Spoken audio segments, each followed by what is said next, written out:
ప్రేమకు బహుమతి వంచన.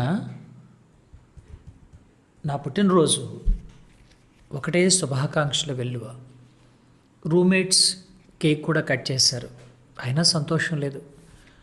ఎందుకంటే అవని గొంతు ఇంకా నా చెవిని తాకలేదు. తను కొన్నాళ్ల కిందట పరిచయమైంది. మాటలతోనే కనికట్టు చేసేది. అసలు నా బర్త్డే సంగతి తనకి తెలుసో లేదోనని ఫోన్ కలిపా. వావ్, చెప్పనే లేదు. Wish you many more happy returns of the day Sri అంది. నా మనసు పులకించింది. ఇదే మంచి ఛాన్స్ అనుకుని, నువ్వంటే నాకు ప్రాణం, నాతో జీవితాన్ని పంచుకుంటావా అన్నా. కాసేపు సస్పెన్స్లో పెట్టి అన్నా నువ్వు నన్నెంత ఇష్టపడటం నా అదృష్టం, ఐయామ్ లక్కీ అంది గెంతులేశా. మొదటిసారి మేం గుడిలో కలుసుకున్నాం. మనసారా మాట్లాడుకున్నాం. మా ప్రేమను ఫోటోల్లో బంధించుకున్నాం. ఆ రోజు నుంచి తనకు ఏ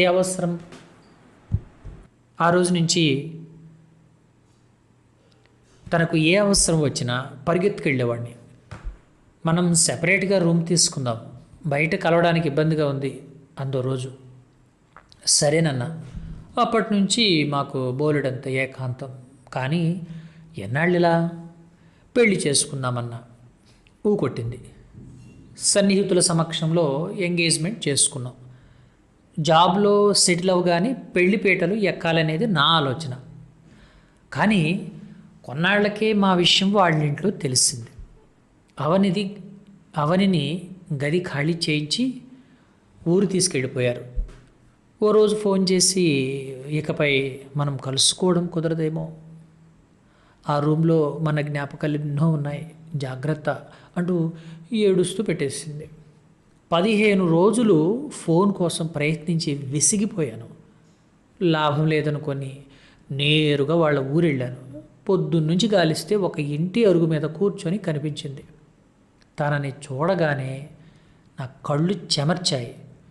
4 మాటలు మాట్లాడి అప్పటికే సిమ్ వేసి రెడీగా ఉంచిన సెల్ ఫోన్ ఇచ్చి వెనక్కి వచ్చేసా.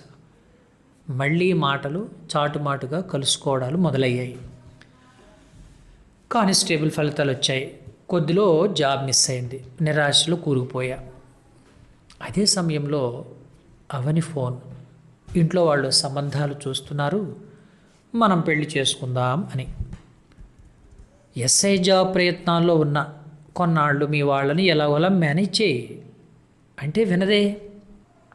చిరాకేసి నా కోసం కొన్నాళ్ళు ఎదురు చూడు, లేదంటే మీ వాళ్ళు చూసిన సంబంధం చేసుకో అన్నా.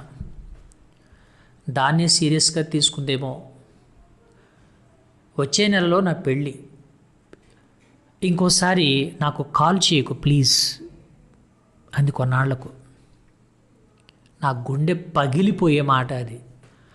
ఆవేశంలో ఏదో అన్నా, నువ్వు లేకుండా నేను బతకలేను అని ఎంత బతిమాలినా పట్టించుకోలేదు. ఆఖరికి నా నెంబర్ బ్లాక్ చేసింది. వాళ్ళ అక్కకి ఫోన్ చేశాను. వరుసకు బావయ్యే అబ్బాయిని ప్రేమించి పెళ్లి చేసుకుంటోంది అంది. నాకు షాక్.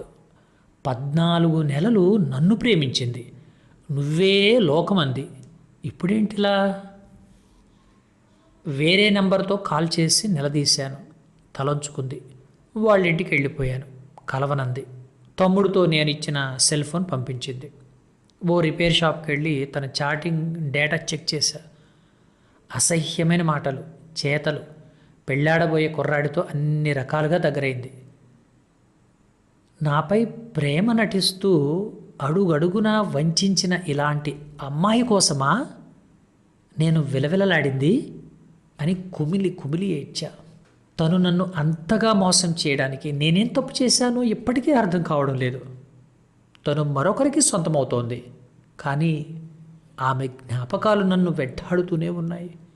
నా గుండె ఆగలేదు, కానీ రోజు శవంలా బతుకుతున్నా. విన్నారుగా మిత్రులారా, ఇది యథార్థ గాథ.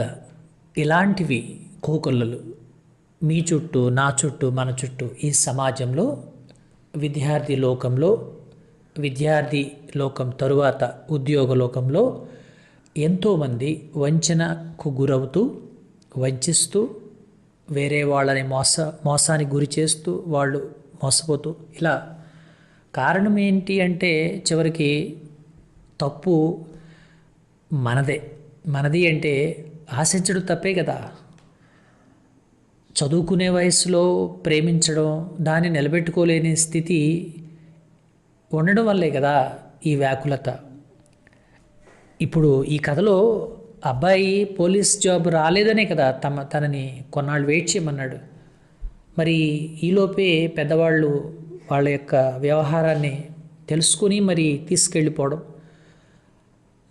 కాలగమనంలో ఆమెకు మరి ముందే ఉన్నాయా పరిచయాలు, తరువాత ఏర్పడాయా అనేది తెలియదు. ఏదేమైనప్పటికీ డబ్బు మనిషిని శాసిస్తుంది. ఆడపిల్లైనా మగవాడైనా చదువుకునే వయసులో కష్టపడి చదువుకోవాలి. ఆ తరువాత భవిష్యత్తుకి ప్రణాళికలు వేసుకోవాలి. అయితే ప్రణాళికలు ముందే ఉండాలి, దాని దిశగా ప్రయాణం చేయాలి. ఇక పెళ్లి విషయానికి వస్తే అది పెద్దలకు విడిచిపెట్టడమే మేలని నాకైతే స్ఫురించే ఒక అంశం. ఇలా అబ్బాయిల చేతుల్లో అమ్మాయిలు మోసపోతారు, అమ్మాయిల చేతుల్లో అబ్బాయిలు మోసపోతారు. వాళ్ళు మోసపుచ్చుతున్నారు అవతలి వాళ్ళని తెలియకపోవచ్చు. అది ఒక కౌమార దశ, అది ఒక అందమైన ఊహాలోకం. ఆ సమయంలో వాళ్ళు చేసే ప్రతిదీ వాళ్ళకి ఎంతో ఆనందాన్ని ఇస్తుంది. మరి సెన్సిటివ్గా సున్నిత మనస్తత్వంతో ఉండేటువంటి పిల్లలు కొన్ని అఘాయిత్యాలకు పాల్పడే అవకాశం లేకపోలేదు. కాబట్టి అమ్మా నాన్నలు చెప్పినట్టుగా చదువుకోమని పంపిస్తే చదువుకే విలువనివ్వండి. ఇలాంటి విషయాలని మీ దృష్టికి వచ్చినప్పుడు ఇందులో మంచి ఏంటి, మనం నేర్చుకునే టేక్అవే అంటే నేర్చుకునే అంశం ఏంటి? పరాయి వాళ్ళ పంచని చేరితే మనల్ని, మన బ్రతుకుల్ని ఛిద్రం చేస్తారు. ప్రేమ పేరుతో వంచనకు గురవకండి. చదువుకునే రోజుల్లో మిమ్మల్ని మీరు సరిదిద్దుకుని, సంస్కరించుకుని, ఉన్నత స్థాయి లక్ష్యాలను ఏర్పాటు చేసుకుని, నిర్దేశన చేసుకుని వాటి కోసమే ప్రయత్నం చేయండి. ఈరోజు సెల్ ఫోన్ అనేటువంటి ఒక వస్తువు మన చేతుల్లో ఉండటం చేత చీకట్లో ఉన్న, కొండ మీద ఉన్న, అడవిలో ఉన్న, అంధకారంలో ఉన్న, ఇంకెక్కడున్న, మహాసముద్రాల్లో ఉన్న, సప్త సముద్రాలు దాటి వెళ్ళిన ఎవరిని ఎక్కడి నుంచి ఎక్కడికైనా కలుసుకోవచ్చు. మనం చాలా దగ్గరైపోయామండి. ఈ ఫెసిలిటీ అనేటువంటి ఒక అంశం చాలా మంచి పని చేసింది. కానీ మానవ సంబంధాలు అనే అంశంకి వచ్చేటప్పటికీ చదువుకునేవాళ్ళు, ఈవెన్ ఉద్యోగాలు చేసేవాళ్ళు, ఇతరత్ర కార్యకలాపాలు ఉండేవాళ్ళు చాలా వరకు ఇబ్బందులు పడేటువంటి పరిస్థితి వచ్చింది. దీనిని ఉపయోగించుకోవడం ఎలా అనేటువంటి తెలియదు కాదు, మనసు చెడువైపు ప్రయత్నం చేయించేటువంటి ఒక భావనని కలిగించినప్పుడు దానిని అదుపు చేసుకోలేక, నియంత్రణలో ఉంచుకోలేక, ఎంతో గొప్పగా బ్రతికినప్పటికీ, ఎన్నో విలువలు తెలిసినప్పటికీ, ఎంతో బాధ్యతలు ఉన్నప్పటికీ చిటుక్కున ఒక తప్పు చేసేటువంటి పరిస్థితి ఈరోజు మనకు కనిపిస్తోంది. నిజానికి వాళ్ళు ఆ స్థాయి వ్యక్తులు కాదు. పిల్లలు కూడా తల్లిదండ్రులను బాధ పెట్టాలని కాదు, ఆ సమయంలో అలా జరిగిపోతుంది అంతే. కారణం ఏంటంటే అలాంటి సదుపాయాలు మనకి చుట్టూ వచ్చేసాయి. సరే చెల్తే ఇదేగా, లెట్ మీ డూ దిస్. కాబట్టి దాని పర్యవసనాలు విపరీతంగా ఉంటున్నాయి డియర్ ఫ్రెండ్స్. పెళ్ళిళ్ళయ్యాక కూడా విద్యార్థి దశలో బీటెక్, ఎంబీఏ లేదా ఎంఎస్సి, పీజీ ప్రోగ్రామ్స్ ఎక్కడైనా సరే డిగ్రీ చదివే వాళ్ళు కూడా ఇలాంటి బ్యాక్గ్రౌండ్స్ ఉన్నవాళ్ళు ఆఫ్టర్ మ్యారేజెస్ వాళ్ళ స్పౌస్కి తెలిసిన మరుక్షణం మీరు ఆలోచించండి ఒకసారి, ఎంత భయంకరంగా ఉంటుంది జీవితం. వాళ్ళు క్వశ్చన్ చేస్తే ఈ కథలో ఈ అబ్బాయి తన కాల్ డేటా తీసుకెళ్ళి చెక్ చేస్తే భయంకరమైన విషయాలు తెలిసాయని చెప్పాడు. ఇలా మీ కాల్ డేటాతో బయట విషయాలు తెలిస్తే, మీ పాత గతాన్ని బయటకు తువ్వినట్లయితే, మీ 100 ఏళ్ల కాపురం లేదా ఒక 60-70 ఏళ్ల కాపురం అప్పటికే మీరు 25 ఏళ్ల వయసులో పెళ్లి చేసుకుంటే ఏమైపోవాలి? దానికి మీ తల్లిదండ్రుల సమాధానం ఏమని చెప్పాలి? కాబట్టి అబ్బాయి అమ్మాయి చేతిలో, అమ్మాయి అబ్బాయి చేతిలో, ఎవరి చేతిలో విగత జీవులుగా మారకూడదు. అలా కాకూడదు అంటే మీదైన శైలిలో విద్యార్థులంటే విద్యను అర్థించేవాళ్ళుగా ఉంటూ లక్ష్యాలు పెట్టుకొని వాటి గురించే ప్రయత్నం చేయండి. 2020 అయినా 3020 అయినా 1,00,000 సంవత్సరాలు దాటినా మనిషిగానే ఉండాలి. టెంప్టేషన్స్ని అదుపు చేసుకుంటే మీలో ఒక గొప్ప లీడర్ బయటకు వస్తాడు. టెంప్టేషన్స్ని అదుపు చేసుకుంటే మీలో ఒక గొప్ప ఉద్యోగి బయటకు వస్తాడు.